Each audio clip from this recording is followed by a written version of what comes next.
Suis-je bien assez sage pour vous parler de sagesse? Vous êtes quand même venu voir un rebelle complotiste.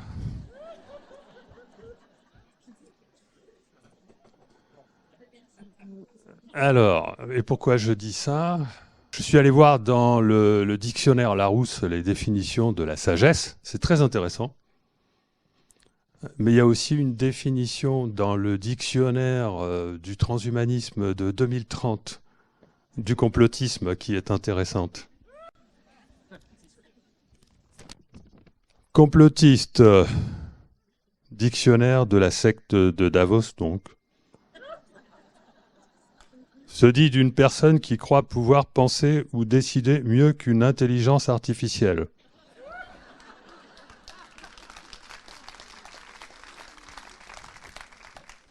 Alors, revenons au dictionnaire de nos temps modernes et concernant donc la sagesse. Alors c'est amusant parce que ça fait comme pour le hasard. Dans les dictionnaires, il y a des termes comme ça qui ont des définitions. On a l'impression que c'est tout est son contraire. C'était le cas du hasard, mais c'est vraiment le cas de la sagesse. Donc, si vous allez voir sur Internet la définition Larousse de la sagesse, vous en trouvez 6. Je vais vous donner juste les deux premières et les deux dernières. Ça se décline de la plus, de la plus éveillée à la plus endormie, on va dire. La première, c'est qualité de quelqu'un qui fait preuve d'un jugement sûr, averti dans ses décisions, dans ses actions. Donc là, on a l'impression d'avoir affaire à quelqu'un qui est capable de penser par lui-même. Par exemple, il a tranché avec sa sagesse habituelle. On dit aussi qualité de quelqu'un qui agit avec prudence et modération. Le caractère de son action, on est toujours dans la notion d'action. Il n'a pas eu la sagesse d'attendre, par exemple. Et puis vous avez l'inverse. Donc on se demande vraiment ce que c'est que la sagesse. Hein. Comportement d'un enfant tranquille, obéissant. Ça, c'était moi à l'âge de 10 ans, de 12 ans. Euh, les enfants ont été d'une sagesse exemplaire. Moi, j'ai été d'une sagesse exemplaire avant l'âge de 14 ans. J'ai même le souvenir de ma mère qui n'arrêtait pas de dire quand j'étais jeune, pour vanter les mérites de son fils, que je corrigeais les copies en CM1 et CM2 à la demande du directeur pour l'aider parce qu'il avait trop de boulot. Et c'est à partir de 14 ans que je suis devenu rebelle, rebelle à l'éducation nationale. Et ce n'est qu'à partir de 50 ans que je suis devenu complotiste, au sens de ce que j'ai commencé à apprendre à penser par moi-même. Caractère de ce qui demeure traditionnel, classique. Donc vous voyez, il y a deux notions extrêmes de sagesse, mais au moins on est toujours dans l'idée de l'action pour les deux premières, ou de l'inaction, de la décision pour les deux premières, ou de la non-décision, c'est-à-dire que sagesse exemplaire des enfants, enfants obéissants, on ne décide pas, c'est le directeur qui décide. Trop grand projet traditionnel, classique, on reste dans les normes. Donc, si vous voulez, la définition Larousse du dictionnaire laisse la liberté d'interpréter la sagesse en considérant soit qu'on n'a pas de libre arbitre, soit qu'on a un libre arbitre. À chaque fois, on est sur des notions de comment agir, comment choisir, quel est le bon moment pour agir, quel est le bon choix à faire. Alors, je range mon papier et on va rentrer maintenant sur mon territoire. Alors, donc, voilà, je range tout. Donc, le bon moment pour agir et la faculté d'agir, on est sur des notions qui font appel au temps. Le bon moment pour agir, c'est le kéros, je vais vous en parler. Et le bon choix. Stop, maintenant je me débrouille.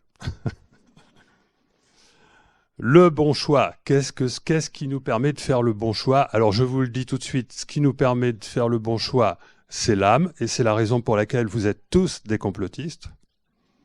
C'est-à-dire que, d'après la définition de complotiste que je vous ai donnée tout à l'heure, je ne pense pas qu'il y en ait un seul dans cette salle qui ne le soit pas. Parce que vous êtes venus au Forum des médecines de l'âme. Alors déjà, médecine alternative, et deuxièmement, croyance dans l'existence de l'âme, ça, si c'est pas complotiste. Donc, croyance dans la capacité de choisir par soi-même, oui, à condition d'avoir une âme, puisque c'est la définition de l'âme d'une certaine manière. Je vais vous expliquer pourquoi. Et le bon moment pour agir, c'est le kéros. Voilà les deux points que je vais développer dans ma conférence, après vous avoir parlé du temps, parce qu'on ne peut pas comprendre ces choses essentielles pour comprendre le libre arbitre si on n'a pas compris le temps. Alors qu'est-ce que c'est que le temps? Vous avez entendu dire que le temps n'existe pas par beaucoup de physiciens, et aujourd'hui, la question n'est toujours pas, la question est toujours débattue. Alors, ce que veut dire le temps n'existe pas, ça veut dire que le temps n'est pas le créateur de ce qui advient. Ça veut dire que le futur est déjà réalisé. Je vais vous la faire courte. Je l'explique largement dans d'autres conférences et dans mes livres. Pourquoi est-ce que le futur existe déjà? C'est en raison de la théorie de la relativité générale et aussi en raison de la mécanique quantique. Je fais l'impasse sur ces explications-là. Ceux qui veulent comprendre, voilà, vont voir mes autres conférences. Parce que là, on a d'autres choses. Ce que je voudrais insister ce soir, pour être le plus clair possible, c'est vous donner une vision de ce futur qui existe déjà. D'accord? Un futur qui existe déjà, mais qui peut changer. Comment est-ce que c'est possible? Hein? Alors, mathématiquement parlant, l'idée que nous allons vers un futur qui existe déjà ou l'idée que ce futur-là vient vers nous, c'est exactement la même chose. D'accord? Objectivement parlant, rationnellement parlant, c'est mieux de considérer que le futur vient vers nous. Parce que quand on dit que le futur vient vers nous, on fait juste appel à la conscience du temps présent. Et qu'est-ce qui se passe dans le présent? Ben, il y a sans arrêt des nouvelles informations. Alors que quand je dis que je me déplace vers mon futur, ça implique l'idée d'un déplacement. Et ça, ce déplacement, il n'est pas expliqué à quoi ça correspond. Or, on est sûr d'une chose, c'est que nous sommes conscients de l'instant présent. Et donc, on est sûr d'une chose, c'est que le fait que le futur vienne vers nous et ensuite nous quitte et donc descende vers le passé, puisque le futur existe déjà, mais le passé existe encore, c'est très rationnel. C'est ce qu'il y a de plus rationnel.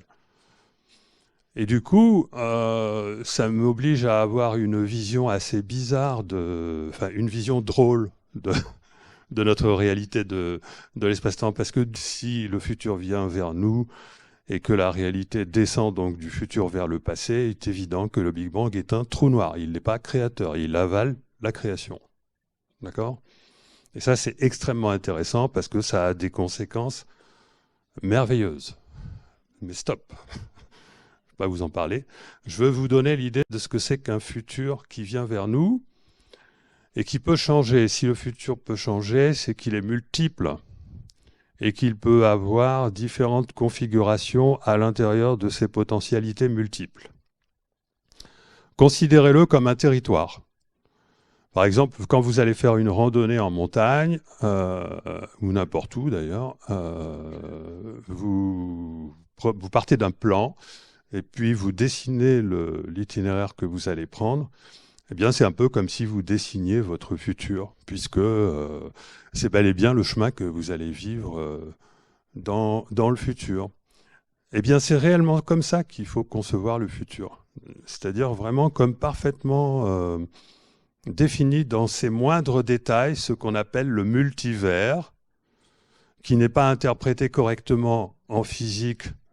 Disons que on y vient de plus en plus, mais l'interprétation mainstream qui a été très contestée d'il y a quelques années, je crois que c'était Hawking, mais aussi d'autres physiciens qui avaient un peu lancé ça, c'était l'idée que nous vivons dans un univers, dans un multivers, et que tous les autres univers de ce multivers, donc un multivers, je définis ce que c'est une myriade d'univers parallèles les uns aux autres. Et rapporté à notre échelle humaine, ça veut dire que ça contient les myriades de vies potentielles que vous pourriez avoir ou que vous auriez pu avoir par rapport aux moindres décisions. Vous voyez, là, on commence à rejoindre la question qui nous intéresse.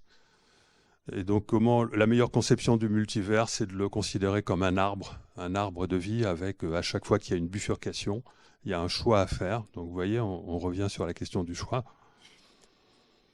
Et donc, ce multivers était auparavant considéré par les physiciens, en fait. Oui, bon, ne dérivons pas trop. Ce multivers a été considéré comme étant matériel. Et donc, le premier univers parallèle, le plus proche de nous, donc celui pour lequel nous aurions la vie la plus proche de celle que nous avons maintenant, se situerait à seulement 15 milliards d'années-lumière d'ici. Celui où j'ai exactement la même vie, quoi. À une toute petite différence près, genre une mouche qui se pose sur mon poignet. Enfin, vous voyez que ça commence à devenir un peu délirant, cette histoire de multivers. Hein. Et puis celui où, par exemple, vous avez la même vie pendant 50 ans, et puis à 50 ans, il y a une bifurcation, et là, il y a deux univers qui sont différents. C'est le grand mathématicien, physicien Max Tegmark qui a chiffré sa distance en disant qu'il était à la distance de 10 puissance 29 mètres d'ici. Bon. C'est pour vous montrer comment les physiciens illustres, les mathématiciens illustres savent délirer autant que... Enfin, bon, c'est pas grave de délirer, c'est bien, c'est de l'imaginaire. Hein, ça n'empêche pas d'être intelligent. Hein. Et c'est intelligent, c'est quand même intelligent de penser. On ne peut pas reprocher à un illustre physicien d'être matérialiste. Bon, ça c'est une question de formatage, c'est du formatage. D'accord ? Les preuves que le matérialisme est faux, elles abondent, elles sont connues depuis des décennies. Elles sont même d'ailleurs, c'est même contraire à la philosophie de l'idéalisme. Mais aujourd'hui, c'est archi démontré. Et ça n'est pas accepté. Pourquoi ? Parce que le système de croyance doit changer avant que les preuves soient acceptées. D'accord ? Croire qu'il faut d'abord apporter les preuves avant d'accepter changer le système de croyance, ça ne marche pas. C'est pas comme ça que ça fonctionne. Parce que nous construisons notre futur par la pensée. Je vous expliquerai pourquoi et comment. Et croire qu'il faudrait apporter les preuves d'un nouveau paradigme avant d'entrer dans ce nouveau paradigme, c'est juste une illusion. Non. Moi, je fais des conférences pour vous habituer à l'idée du nouveau paradigme, de manière à ce que vous puissiez comprendre qu'il est beaucoup plus rationnel de penser, comme je vais vous l'expliquer, que l'ancien paradigme. Beaucoup plus rationnel de penser que nous vivons dans un monde mental plutôt que de penser que nous vivons dans un monde matérialiste. Alors, maintenant, on va vite aller sur la question qui nous intéresse, les questions qui nous intéressent le plus. Mais avant, non, je ne vous ai pas assez expliqué comment fonctionne un futur qui change. Alors, pour commencer, on n'est pas devant une situation où on est dans le présent, on a une trajectoire dans notre passé qui est bien définie jusque dans notre présent et puis qui arrête d'être bien définie dans le futur, ça ne marche pas.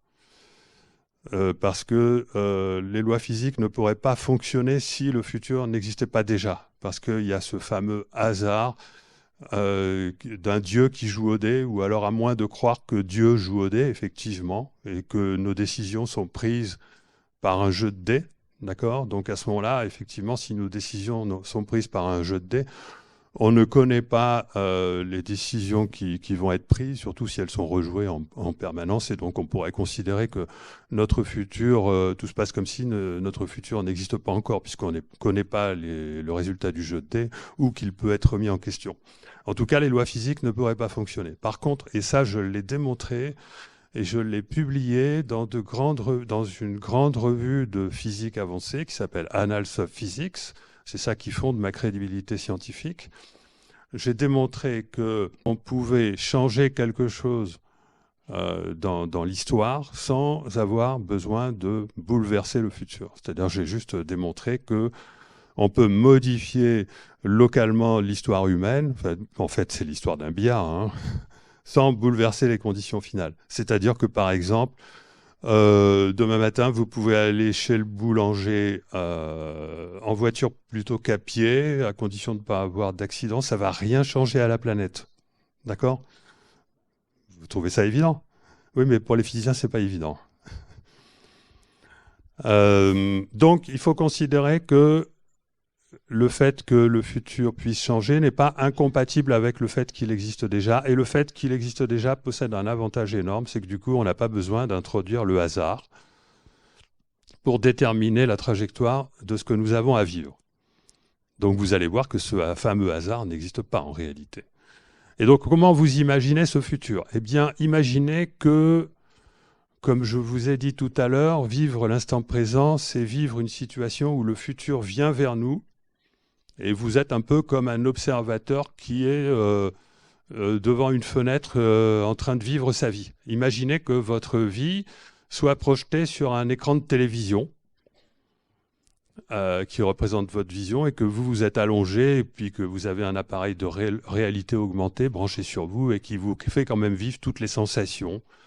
La sensation de marcher lorsque vous marchez sur l'écran de télévision, etc. Ça, c'est possible, c'est de la technologie. D'accord ? Donc, imaginez ça. Et maintenant, imaginez que donc, vous êtes dans un train. Vous êtes dans ce train et ça, c'est votre vie. Et donc, le défilé du paysage extérieur, c'est votre vie.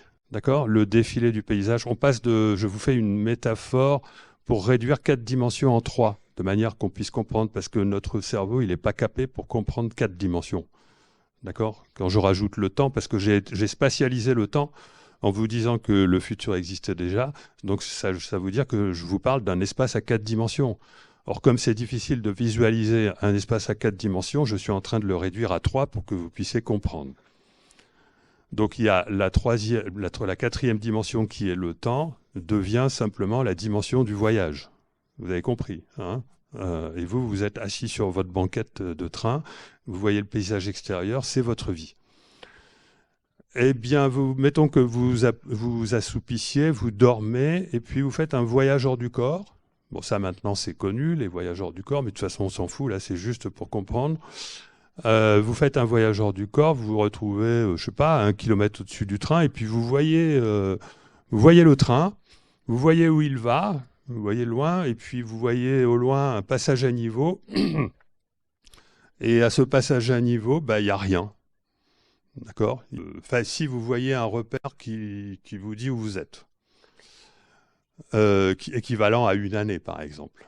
Et puis, hop, vous vous retrouvez dans votre corps, vous vous réveillez, vous regardez le paysage, et puis à un moment donné, hop, vous voyez le repère, et là, vous voyez le passage à niveau. Sauf qu'au lieu d'y avoir aucune voiture, il y a une sonnerie, et puis il y a plein de voitures qui sont en train d'attendre au passage à niveau. Pourquoi je vous explique ça? Parce que ça vous montre que c'est pas parce que vous avez vu votre futur que votre futur n'a pas changé. D'accord? Vous avez simplement vu, en gros, le contexte de ce que vous alliez vivre, mais les détails de ce que vous allez vivre sont venus après. Et entre-temps, votre futur, il a changé. Donc, il y a plein d'autres façons de le considérer. Vous pouvez considérer la trajectoire d'un GPS. Vous pouvez considérer la trajectoire d'un GPS. En randonnée, vous utilisez un GPS. En voiture, vous utilisez un GPS.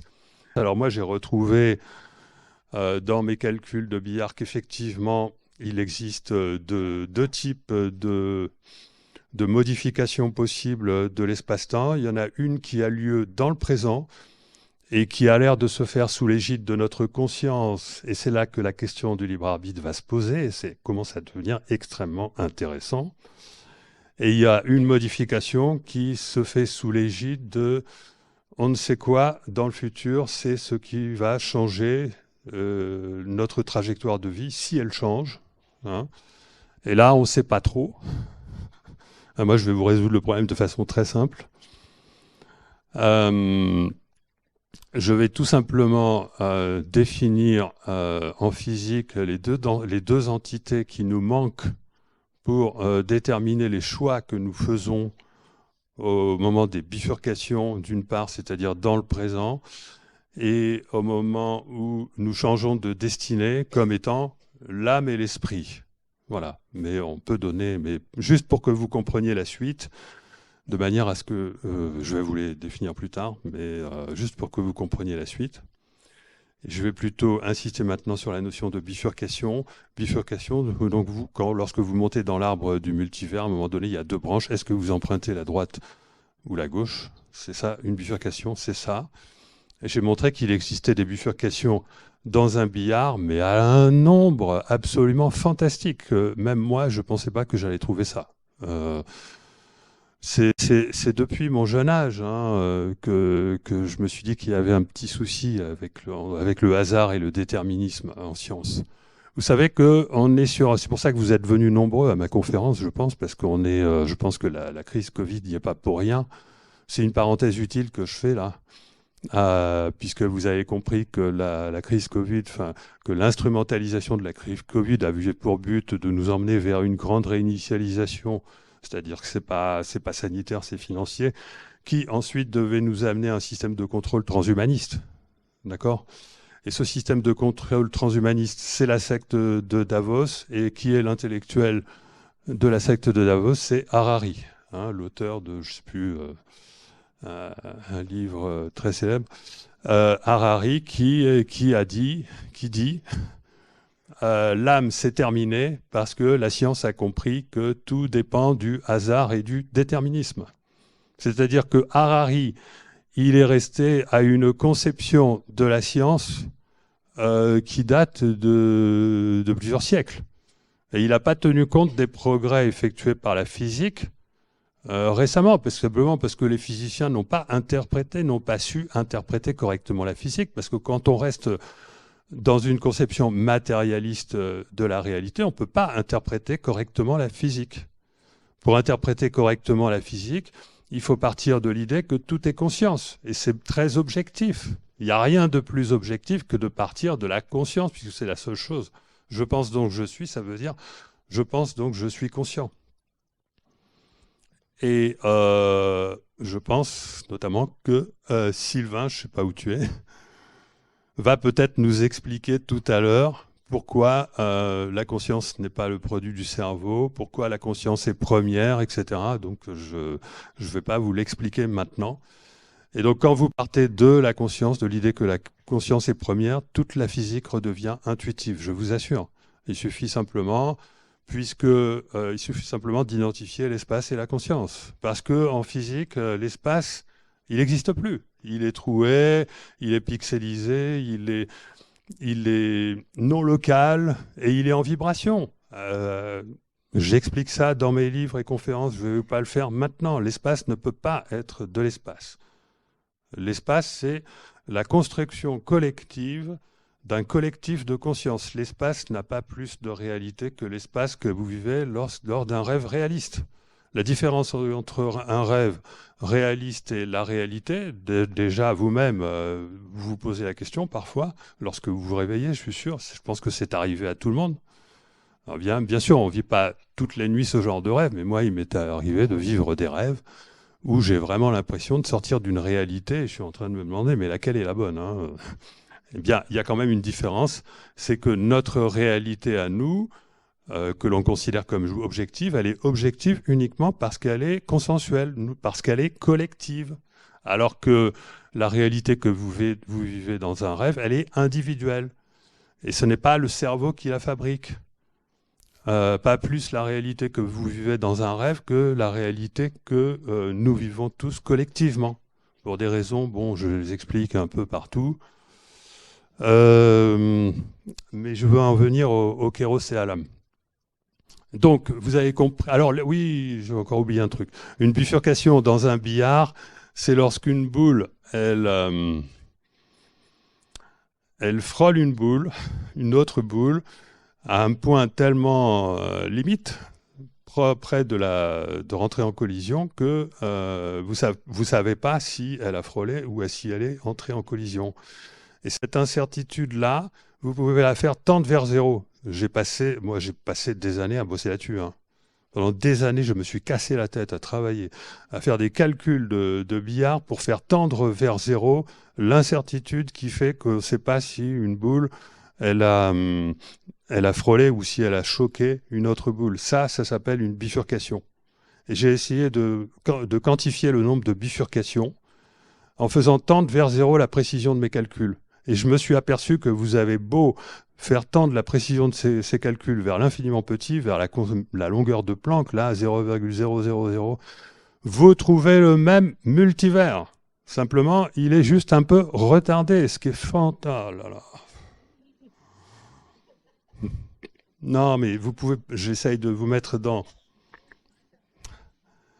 C'est incroyable. C'est incroyable, c'est quelque chose de fondamental. Tout le monde a oublié ça. Il n'y a que des interactions dans la nature. Dans l'air, il n'y a que des interactions. Dans l'eau, il n'y a que des interactions. Dans la vie, il n'y a que des interactions. Les objets les êtres humains qui se rencontrent. Et donc là, je peux vous parler du kéros, parce que maintenant, on va passer à l'humain. J'en suis à combien là? Bon, c'est pas grave, je continue. Imaginez que vous êtes dans une foule et que vous avez à un moment donné le regard détourné par un papillon et ça vous permet de reconnaître une personne que vous ne connaissez pas forcément, mais le fait de voir cette personne vous donne l'idée d'aller la rencontrer. Et ça change votre vie. Et donc, vous avez un papillon qui est venu changer votre vie. Ou pas.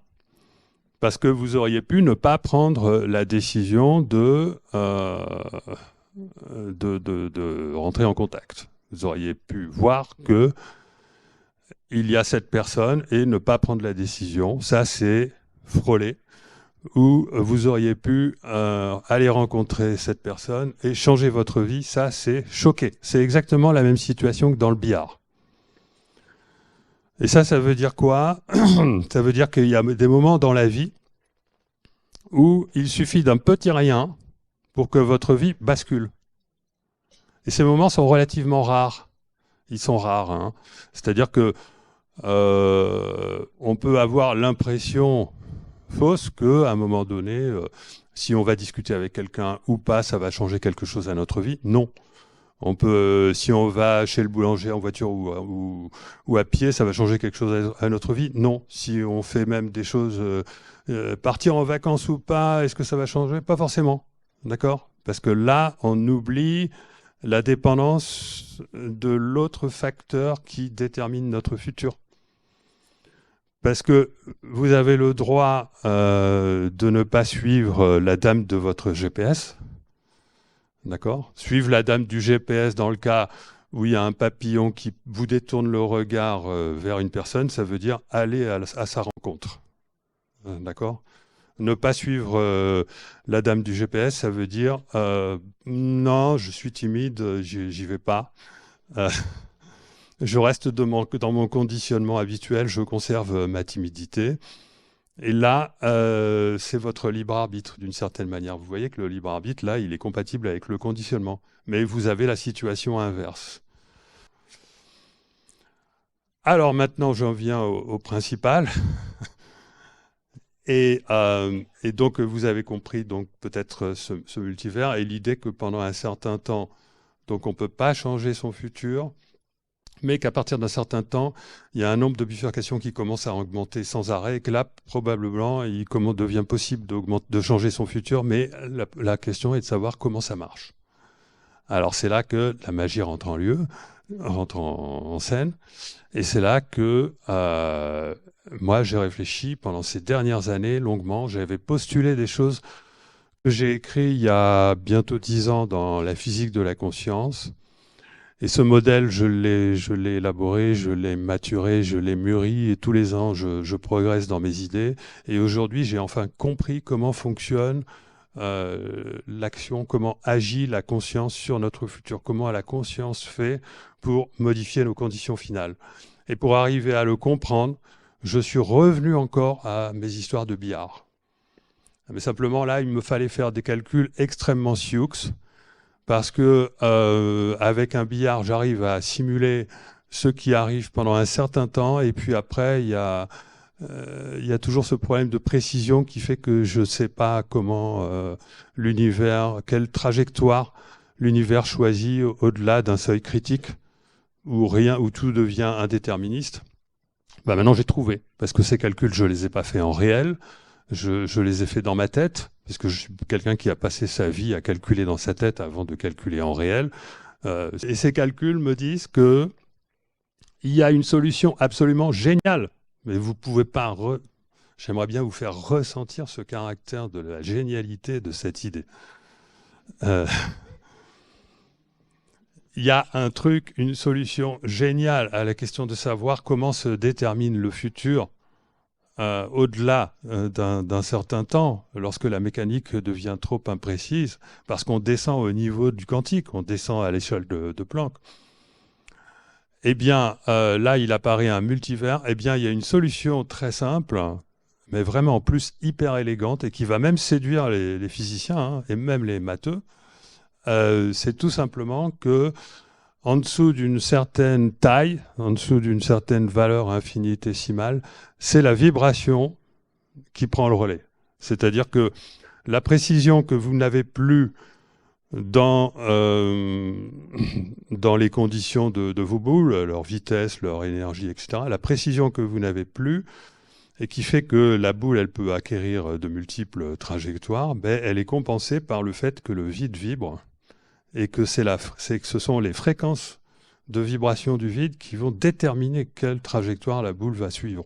Et donc, ce que j'ai simulé dans ma tête, c'est je fais vibrer l'espace de mon billard, bon, mais à une amplitude extrêmement faible, hein, et je regarde ce qui se passe quand je change la fréquence, et je m'aperçois que j'arrive à balayer toutes les possibilités. D'accord? Et en plus, comme l'espace, je sais que l'espace n'est pas de l'espace, mais que l'espace, c'est la conscience. Qu'est-ce que c'est que ces vibrations de l'espace? Ce sont juste des vibrations de la conscience. Et qu'est-ce que c'est que ces vibrations de la conscience? C'est tout ce qui est du domaine du ressenti. D'accord? Donc là, on commence à s'approcher de quelque chose de fondamental. Ok? On commence à s'approcher de quelque chose de fondamental et qui va nous faire petit à petit rentrer dans le merveilleux de cette magie de la vie. D'accord? C'est-à-dire qu'on va pouvoir rentrer dans la rationalité de la magie. D'accord? Et pour ça, il faut faire appel à la notion de soi. La notion de soi, je ne vais pas avoir le temps, j'ai plus que 10 minutes, je ne vais pas avoir le temps de vous la développer ici, de vous expliquer pourquoi est-ce que nous avons effectivement une autre instance de nous-mêmes qui est une conscience plus globale à laquelle nous sommes reliés, qui est nous plus que nous-mêmes et qui réside dans l'univers conjugué de notre univers, dans l'univers miroir, dans l'univers jumeau, dans l'autre versant de notre univers, etc. Ça nous permet du coup de comprendre qu'est-ce que c'est que l'au-delà et tout ce bordel. Ça, je ne vais pas avoir le temps de vous expliquer ça, il faut lire mes livres. Mais donc, je vais faire référence à son existence comme étant liée à l'esprit et au fait qu'il y a une entité qui intervient sur nos conditions finales. Il y a une partie de nous-mêmes qui intervient sur le sens de notre vie. Il y a une partie de nous-mêmes qui a peut-être décidé que nous allions nous incarner dans telle vie et que nous allions modifier cette vie pour réaliser quelque chose ou pour apprendre quelque chose. Si c'est pour apprendre quelque chose, c'est plutôt de l'ordre de l'âme. Si c'est plutôt pour réaliser quelque chose, c'est de l'ordre de l'esprit. Donc je vous définis rapidement âme, esprit, soi, conscience, etc. C'est très facile. Définition physique, rationnelle de l'esprit. L'entité qui détermine notre nouveau futur. Il existe, c'est objectif, il n'y a rien à dire. Si effectivement il y a une modification dans notre futur, qui donne du sens à notre vie, on va l'appeler l'œuvre de l'esprit. Et comme il s'agit d'une œuvre dans notre incarnation, de cette personne-là que vous êtes en ce moment dans cette vie, on l'appelle le soi. Et le soi, c'est l'instance qui réunit l'âme et l'esprit en une seule entité, qui est nous, mais qui concerne cette vie. Et pourquoi est-ce qu'on différencie le soi et l'esprit? Parce que l'esprit concerne toutes nos vies, et l'âme également. Et pour ce qui concerne la définition de l'âme, eh bien, c'est l'entité qui, non pas détermine, mais c'est l'entité qui va jouer le rôle du kéros, dont je vais vous parler rapidement, puisque j'avais oublié, qui va jouer le rôle du... Ah non, j'ai pas tout à fait oublié, c'est le papillon. C'est l'entité qui va jouer le rôle du kéros, c'est-à-dire que c'est l'entité qui va nous appeler à modifier notre futur à un moment donné. Mais pour ça, il faut avoir récupéré la vibration du soi. C'est-à-dire que si, maintenant que je vous ai expliqué comment notre futur pouvait changer, c'est-à-dire en modifiant sa vibration, enfin, je suis allé un peu vite, mais c'est parce que je n'ai pas beaucoup de temps, donc c'est votre vibration, c'est pas une question de fréquence, hein.